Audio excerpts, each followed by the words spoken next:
Allô, ici Simon Bussière, photographe. Vous écoutez VP9 Magazine.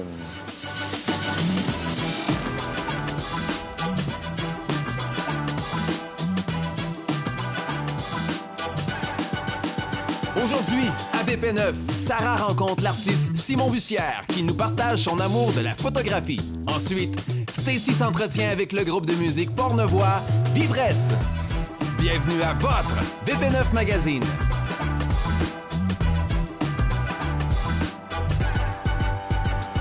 Salut tout le monde, c'est Sarah Charbonneau pour VP9 Magazine. Aujourd'hui, j'ai le plaisir de me retrouver au quai de la Marina de Cap-Rouge pour aller à la rencontre du chanteur et photographe Simon Bussière. Mais juste avant, on s'en va retrouver Stacy, qui elle est du côté de Pont-Rouge pour Vacances en spectacle.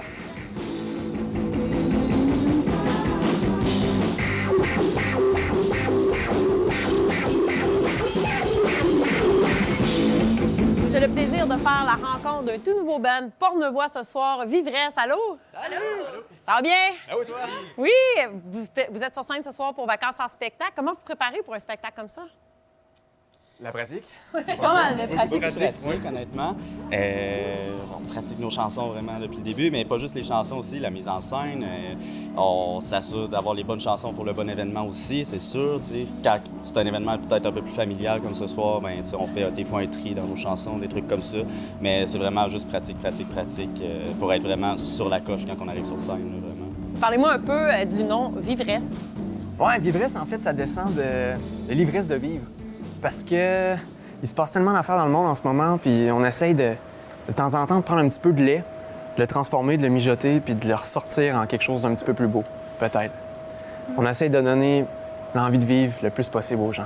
J'allais justement en parler. Là. Tu dis que tu transformes quelque chose de laid en beau. Donnez-moi des exemples. Le but, c'est de lancer la réflexion, en fait, tout simplement. C'est de lancer quelque chose, puis tant qu'à avoir une voix ou essayer d'avoir une voix, bien, aussi bien essayer de la prendre pour dire quelque chose, tu sais.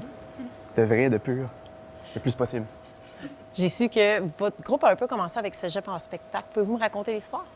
Oui, c'est ça. En fait, moi, j'étais au Cégep Lévis-Lauzon, puis j'ai gagné Cégep en spectacle, puis avec ça, ça venait un prix de jouer au vieux bureau de poste. Fait que moi, ça me tentait pas de jouer tout seul. J'ai demandé à ces trois bozos-là. Ils ont dit oui. Moi, j'étais chanceux. Fait que on a commencé là-dedans, on pratiquait mes tunes, puis c'est devenu nos tunes, en fait. Ouais. C'est parti comme ça.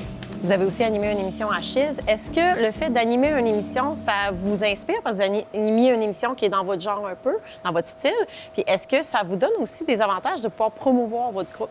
Bien, certainement. En fait, nous, on avait une émission de progressif, la musique progressive. Ça nous a influencé parce qu'on essaie dans nos chansons de mettre autant dans la structure que les notes, là, un peu de progressif. Là. Puis ça nous aide beaucoup, tu sais. Chiz, c'est une belle gang, c'est à Chiz, puis...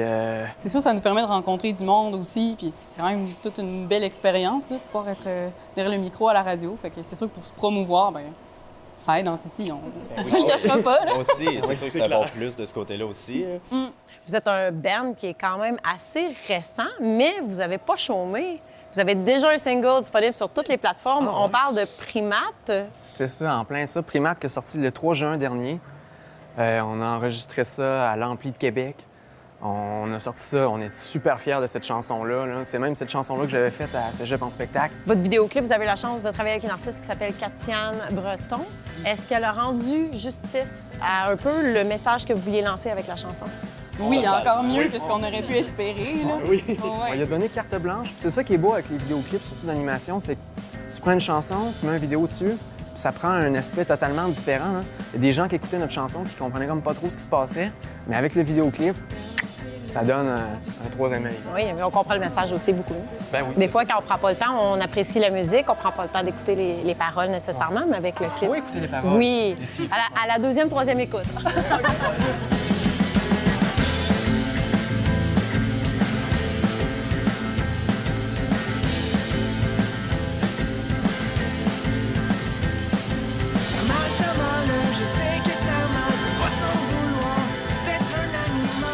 Primate, c'est un mélange progressif, comme on parlait tantôt, avec des sonorités parfois sauvages, parfois douces. Est-ce qu'on peut s'attendre au même genre de style pour les prochaines chansons à venir? Absolument, je pense que oui. Là, on se définit comme faisant du rock alternatif parce que ça couvre large, mais on fait beaucoup de choses. Là. Vraiment, on va jouer dans tous les styles. Des fois, on est un peu plus dans le folk, à la limite, dans la ballade, mais on s'amuse aussi dans tous les éventails du rock aussi. Donc, on peut s'attendre pas mal à la même chose, quelque chose de peut-être sucré-salé, vraiment mélangé. Ben, dans notre échelle, là, on essaie à gauche d'aller les gens qui se frenchent, qui s'embrassent, puis à droite, ça brasse un peu dans la foule. Là. Moi, je pite. Mosh pit, ouais, Moi, c'est je ça. pite. On essaie d'aller un peu partout. Puis les deux en même temps, si on est capable. C'est tout un projet pour une chanson. Ouais. Ouais, c'est ça. Une longue chanson, 40 minutes. Ce soir, vous êtes en spectacle, vous allez jouer vos compositions originales. Est-ce qu'on va avoir droit de les écouter quelque part bientôt? Oui, bien, on a un projet de EP qui s'en vient bientôt. On travaille là-dessus en ce moment. Si on est chanceux, ça devrait sortir au cours de l'hiver, printemps prochain. Sinon, entre-temps aussi, on va sûrement avoir quelques spectacles. On regarde aussi pour booker ça, quelque chose autour de l'automne, au cours de l'hiver, en même temps qu'on va travailler sur le EP. Mais c'est pas mal la prochaine étape pour rendre nos chansons vraiment accessibles sur les plateformes habituelles. Si les gens vous aiment ce soir, ils vont pouvoir aller les écouter. Oui, prochainement, on Ben oui. espère. On les encourage à nous écouter. Il faut. Vivresse, merci beaucoup. Ben, merci à toi. Là. Merci.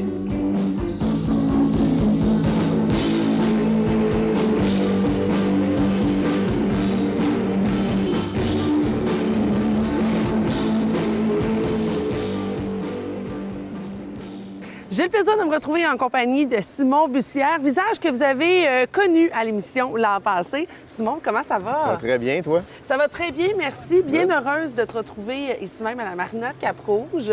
Un lieu qui, d'après moi, dans ton œil de photographe, t'anime très probablement. Oui, je suis venu une couple de fois. Là. C'est sûr que c'est bien le décor avec les ponts, là, c'est parfait. Là. J'aimerais qu'on parle un petit peu de toi. L'année passée, on a découvert ton volet musical, ton volet artiste au niveau, bon, bien sûr, de la musique, de la chanson. Et là, on a su, durant notre rencontre, que toi, la photo, c'est quelque chose qui t'animait, qui te faisait triper bien gros. Comment t'es tombé dans l'œil de la photographie? J'en ai fait un peu au début. Tu sais, mettons, on partait en voyage, des photos comme ça, un petit appareil, mais rien de sérieux. Puis là, quand la pandémie est arrivée avec la musique, là, ça s'est mis un peu sur pause. Fait que là, j'ai décidé de sortir en ville avec mon téléphone, puis prendre des photos. Puis là, finalement, ben là, Radio-Canada partagé. Il y a plein d'affaires, tu sais, qui se sont passées avec une série de photos que j'ai faites. Puis là, ben ça a fait, bon, ben je pense que je pourrais peut-être essayer un peu d'utiliser un peu mon téléphone un peu plus. Puis là, ben de fil en aiguille, ben j'ai acheté un appareil, puis j'ai développé un peu les skills là-dedans. Là. Les skills là-dedans. Ouais. Puis nécessairement, est-ce qu'on se sent un peu imposteur quand on prend des photos avec un appareil photo puis que ça a autant d'éclat puis que les gens en parlent autant? Oui, quand même, mais la période était un peu spéciale aussi, où tu sais, on était tous un peu confinés, tu sais, puis je sais pas, ça me donnait une occasion de sortir. Tu sais, déjà en partant, moi, je sors toujours dehors, tu sais, aller marcher, puis fait que je faisais juste ajouter un peu à mes activités normales. Là. Puis clairement, je te taquine, hein, parce qu'on dit avec un téléphone, à cette heure, on peut même filmer des émissions de TV, je vous dis ça de même. Probablement qu'à la maison, vous vous en rendriez pas compte. Mais plus sérieusement, ça veut dire que tu avais un œil artistique, un talent créatif à propos de ça. Une photo, entre autres, qui a fait beaucoup jaser, c'est entre autres la fameuse photo de la bouche d'égout et du château Frontenac. Comment t'es venue l'idée de cette photo-là? À partir de quoi ça a débuté? Je marche, je vois le plan, mais honnêtement, j'ai aucune idée de ce que je fais. Tu sais, c'était vraiment de l'instinct. Puis, tu sais, je montrais ça à du monde qui connaissent un peu la photo. Ils me disaient, ah, la règle des tiers. Puis, ils me parlaient des affaires tu sais, de base. Tu sais, puis, j'étais là, de quoi tu parles? Tu sais, puis, je comprenais rien. On dirait la règle du soleil quand on te dit, faut que tu le dessines de tel côté en maternelle quand on t'apprend à dessiner. Là. À peu près ça. Mais c'est naturel, là. C'est vraiment de l'instinct. Fait que c'est ça. Je pense que c'est l'œil artistique qui sort davantage. Là. Je sais que la nature aussi est quelque chose qui te fait triper énormément au niveau de la photo. Est-ce que tu tentes de te trouver une ligne directrice tranquillement ou encore tu te laisses aller dans cette aventure-là puis tu y vas vraiment selon le contexte, selon l'endroit où tu es finalement? C'est sûr que les paysages, encore là, tu vois, je fais beaucoup de rando, je marche souvent dans le bois, puis c'était même ma façon aussi de me retrouver tout seul pour écrire mes textes. Fait que je partais 2-3 heures dans le bois, puis je m'écrivais des notes, tu sais. Fait que j'ai intégré ça un peu à mes affaires que je fais naturellement. Okay. Puis là, c'est pour ça que la photo de paysage, ça vient me chercher parce que, c'est ça. Pour moi, je travaille pas, là, tu sais, je m'amuse, là, complètement. Là.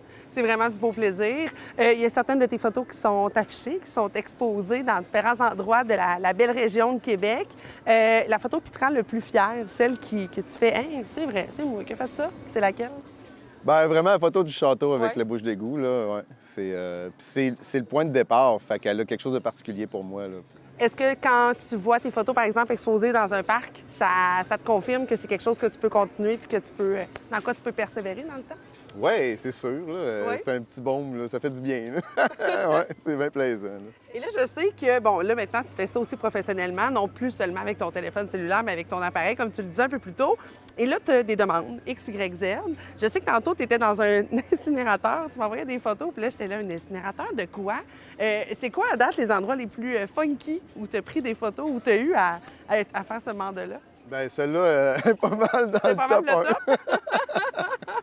Ouais, c'est bien le fun. Là. Puis comment ça marche dans ce temps-là?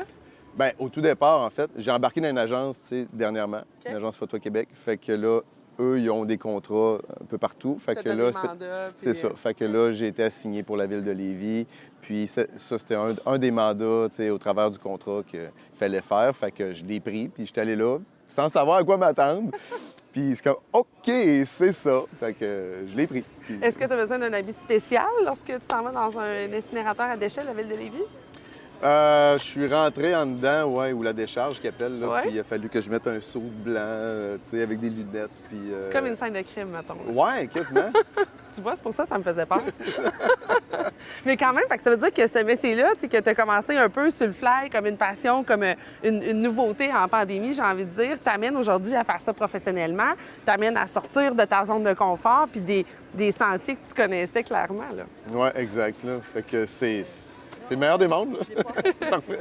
Aurais-tu un conseil, un petit conseil de comment bien débuter dans le domaine? C'est difficile parce qu'il y a beaucoup de choses. C'est certain que c'est pas une question d'équipement photo qui va faire des bonnes photos. Comme tu disais tantôt avec les téléphones, on est capable d'avoir quand même des belles images. Là, C'est une belle manière de commencer, là. C'est ça. Puis, juste de s'informer peut-être un peu. Il y a tellement de tutoriels à cette heure, là, un petit cours de base à comment comprendre juste comment capter de la lumière, puis bien se placer dans des positions. Comme exemple, si on prend une photo devant le soleil, ça va être un peu plus dur, mettons. Ouais. Là. Fait que c'est... Puis est-ce qu'il y a des choses au contraire que tu dis, bien ça, faites pas ça, ou peut-être de ne pas vous embarquer dans ça? As-tu des à ne pas faire? À ne pas faire, Ouais. hey boy, j'en ai pas qui me vient, Non, là, ben, mais tant mieux. c'est sûr qu'une photo qui est croche de même, tu sais, Ça, c'est plus cool. là, il aime pas ça. Là. C'est ça. En terminant, Simon, bon, je sais que c'est quand même tout jeune, ta carrière de photographe. La musique est encore là, est encore bien présente. Si un jour on te demande de faire le choix entre les deux, est-ce que tu sauras choisir? Je prendrais la photo. Oui! Ouais. Je suis surprise de Ouais. ta réponse. Pour quelle raison? Ben, on vieillit, puis je pense que, tu sais, au niveau de stress, en général, tu sais, c'est sûr que ça demande plus d'énergie à aller faire des spectacles. Puis la photo, ben, tu sais, je suis un peu avec moi-même, je suis tout seul dans ma bulle, puis ça, c'est le calme, là. Fait que c'est... Donc, le calme, une certaine liberté artistique aussi, Ouais. sans deadline nécessairement, ou peut-être plus en étant à l'écoute de toi-même. Bien, il y a des deadlines, mais tu sais, c'est sûr que, exemple, la musique, ça demande beaucoup de travail. C'est un travail d'équipe aussi en même temps, tu sais. Puis, tandis que la photo, ben, je décide un peu du temps que je veux mettre là-dedans. Puis, tu sais, si je veux que ça avance, ben, je vais le faire. Mais tu parles d'un homme assagi qu'on a ici. Simon, je vais te souhaiter beaucoup de plaisir dans cette nouvelle passion-là, dans cette belle aventure qui déjà a de très belles retombées pour toi. On souhaite voir tes images partout dans la belle région de Québec, partout en province et qui sait peut-être même all around the planète. Merci beaucoup à toi. Merci.